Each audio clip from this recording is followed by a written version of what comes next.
আমরা যদি আজকে না আসতাম এগুলো তো আপনারা ফেলতেন না, আপনারা ফেলেন না। এটা খোলা অবস্থায় কি এরকম রাখা যায়?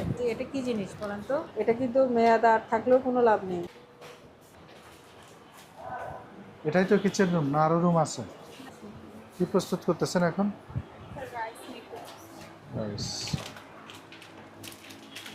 এটার মধ্যে কি আছে?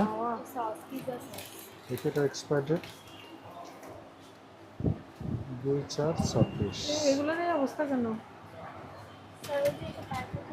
হ্যাঁ, দেখি প্যাকেটটা বের করেন তো। এটা আপনার খোলা কেন? আবার 2 রকম আইটেম। শুনেন, এগুলো যে আপনার খুলে খুলে ইয়ে করেন আর ঠিক মতো রাখেন না, যেন দেখি একটার মধ্যে একটু আরেকটা দেখি ইয়ে রেখে দিয়েছেন। এগুলো তো কন্টামিনেশন হয়। কবে কার? এটার মধ্যে কি আছে? হ্যাঁ, এটা এক্সপায়ার ডেট 4/2/26 মেয়াদোত্তীর্ণ হয়ে গেছে। যে এক্সপায়ার ডেট 4/2/26 আরও আছে। বের করেন, এটা বের করেন। ময়দার কত? প্যাকেটটা কোথায়? 8/3। এটাও তো মেয়াদোত্তীর্ণ হয়ে গেছে। এগুলো কি জিনিস? এগুলো কি? তো ডাল কি এতদিন রাখা যায়? এখন রাখেন এখানে। এগুলো কি একটা আছে ঝুড়ি নেন তো, কোটায়? একটা ঝুড়ির মধ্যে এগুলো রাখেন। মেয়াদোত্তীর্ণ এগুলো একটা কিছু দেন, ঝুড়ি নিয়ে টুড়ি আসেন, কিছু এটা দেন। সামনে নিয়ে আসেন। এই যে মেয়াদোত্তীর্ণ পাওয়া গেছে, এর তো ডেট উঠে গেছে। হ্যাঁ, এই যে এটার সাথে আরও আছে 6/6/26, এটা আছে। আর এই যে এরকম খোলা প্যাকেট অস্বাস্থ্যকর উপায়ে রাখা যাবে না। আপনার ফ্রিজে অনেক আইটেম আছে, আপনি দেখেন একটা আইটেমের সাথে আরেকটা আইটেম রেখে দিয়েছেন। এই যে কতগুলো পড়ে গেছে ফ্রিজে, নিচে পড়ে গেছে কিছু, এরকম তো রাখা যাবে না। আর এই যে কি ডাল টাল রেখে দিয়েছেন, এরকম করে রাখা যাবে না। এগুলো খাওয়ার উপযোগী আছে তো রাখা যাবে না এরকম। একটা কিছু দিতে বললাম না, একসাথে রাখা। এগুলো কি জিনিস? হ্যাঁ, আপনাদের জন্য রাখেন আর যার জন্যই রাখেন। এটা খোলা অবস্থায় কি এরকম রাখা যায়? এটা কি? যে আইটেম আপনারা খুলবেন মেয়াদ থাকলেও সেটা যদি আপনি যথাযথ উপায়ে সংরক্ষণ না করেন, এটা কিন্তু মেয়াদ আর থাকলেও কোনো লাভ নেই। তো কি জিনিস?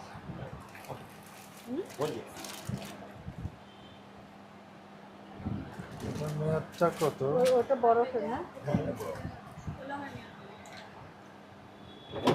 এটা খোলা হয়েছে তো মনে হয় না? কত লেখা? 27। এটা ইনটেক, মেয়াদটা কত? মেয়াদটা দেখান।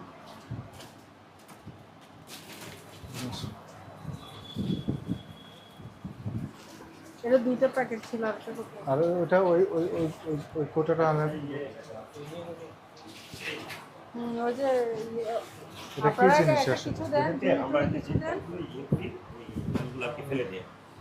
ব্যবহৃত ভোজ্য তেল সংরক্ষণের নির্দিষ্ট পাত্র। 10/8/26। আচ্ছা, এগুলো একটা কিছুর মধ্যে নেন, আপনারা নিয়ে একটু নিচে নিয়ে আসেন। এটা তো আপনারা করেছেন, ঠিক না? কিন্তু বোতলের নিজস্ব মেয়াদ কোথায় আছে? আছে? একবারে ফিক্স করে দিয়ে এই ডেট আপনারা লেখেন নাই? ডেটটা তো দেখা যাচ্ছে বলেন। এটা দিয়েছে উৎপাদনের তারিখ বা মেয়াদের তারিখ তো নাই কেন? আছে এটা মেয়াদ আছে। এখানে মানে ইয়েতে দেওয়া নেই, আমাদের এখানে একটা ইয়ে দিয়ে দিয়েছি, এটা আর কি। এটা কি জিনিস বলেন তো? এটা মনি, হ্যাঁ, মনি সিরাপ।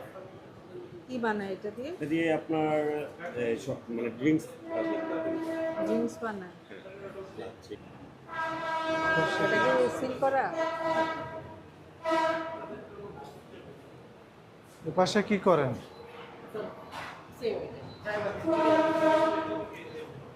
Chicken item?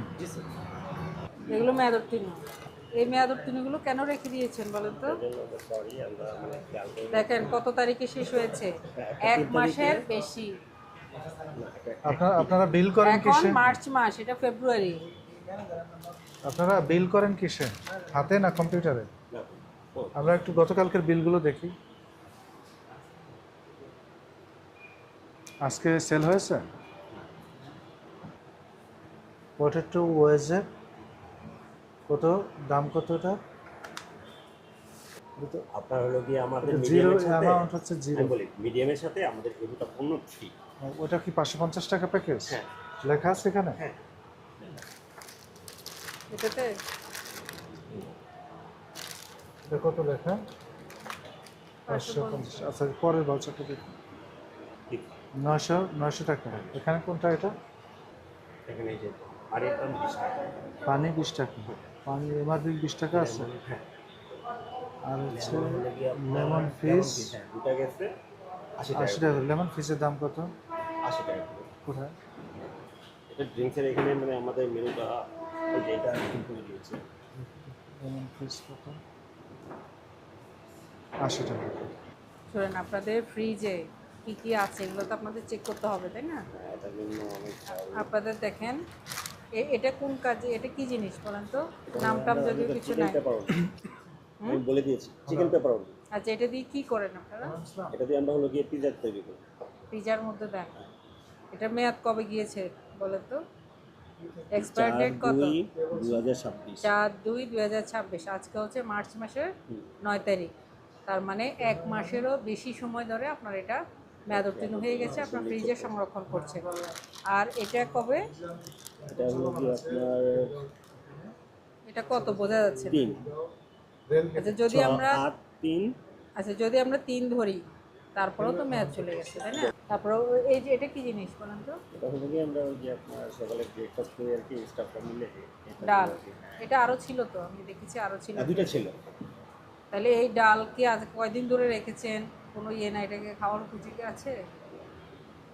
তাহলে এই জিনিসগুলো আমি আরও ফ্রিজে দেখেছি আপনাদের যে সসেস রাখা, প্যাকেট খুলেছেন, সসেস নিচে পড়ে আছে ফ্রিজে। এটার সাথে আবার মিট বলও রেখে দিয়েছে, তাই না, একই প্যাকেটে? তো এরকম খোলা অবস্থায় আপনারা নিয়ে নিয়ে ব্যবহার করছেন, আবার এটা রেখে দিয়েছেন। এরকম তো অস্বাস্থ্যকর উপায় রাখতে পারবেন না। মানুষ যখন আপনাকে টাকা দিয়ে একটা প্রোডাক্ট নিয়ে যায়, তারপর ফ্রেশ প্রোডাক্টটা মনে করে নিয়ে যায়, তাই না? আর এটাও যদি আপনি ফ্রিজের মধ্যে দিয়ে দেন, মানুষ তো বোঝার উপায় থাকবে না, কিন্তু খেতে ওরকম লাগবে না, যেরকম লাগার কথা, স্বাদটা লাগার কথা ওরকম লাগবে না, যেহেতু এগুলো যেহেতু মেয়াদ চলে গেছে। তাহলে এরকম মেয়াদ উত্তীর্ণ জিনিস কিন্তু রাখা যাবে না, ঠিক আছে? আমরা আপনার এক একটা পিজার দাম কিন্তু 1000 টাকা, তাই না? 1000 মানে আপনার 500 টাকা থেকে আমাদের হলো গিয়ে বড় সর্বোচ্চ বড় যেটা ওটা আর কি, মানে হাইস্ট যেটা এটা 900 টাকা। 900 টাকা। এখানে তো 1000 টাকা দেখলাম। হ্যাঁ 1000 টাকাও আছে। হুম, 1000 টাকা দেখলাম না। 900 টাকা, 900 টাকা, 950 টাকা। এই যে এটার দাম কি? আচ্ছা, একটা সহ মানে ওভারঅল হলো কি, যেমন দুটো পিজার দাম হলো গিয়ে 1100 টাকা, 220 টাকা একটা চিজ বল ফ্রি পাচ্ছে। আর চকোবাঞ্জি আচ্ছা, যাই হোক, আপনি পিজা বানালে তো এটাই দিতেন, এবার 500 টাকার পিজা হোক 1000 টাকার হোক, তাই না? এগুলোই দিতেন। তাহলে এই মেয়াদ উত্তীর্ণ জিনিসগুলো দিয়ে আপনি, আমরা যদি আজকে না আসতাম, এগুলো তো আপনারা ফেলতেন না, আপনারা ফেলেন না, না না না অবশ্যই, ঠিক আছে? আপনারা ফেলেন না। কিন্তু আমাদের ওই যে চোখে মানে পড়েনি তো, মানে হ্যাঁ পিজা এখন কম অর্ডার তো এই জায়গা আমাদের চোখে পড়ে যায়, আপনাদের চোখে পড়ে না। আপনি সারাদিন আপনার ধন্যবাদ। প্রতিষ্ঠানে থাকেন, আপনার ফ্রিজ আপনারা নাড়াচাড়া করেন, কিন্তু আমাদের চোখে পড়েছে। এই জন্য তাহলে আমাদের চোখে যেহেতু পড়েছে, সেহেতু একটা জরিমানা তো দিতে হবে, বুঝলেন? এই মেয়াদ উত্তীর্ণ জিনিস রাখার জন্য 50,000 টাকা অর্থদণ্ডের বিধান আছে, 1 বছরের কারাদণ্ডের বিধান আছে, ঠিক আছে? আমরা সতর্কতামূলক আপনার প্রতিষ্ঠানকে 5,000 টাকা জরিমানা করলাম। এই ভুল দ্বিতীয়বার করা যাবে না, বুঝতে পারছেন?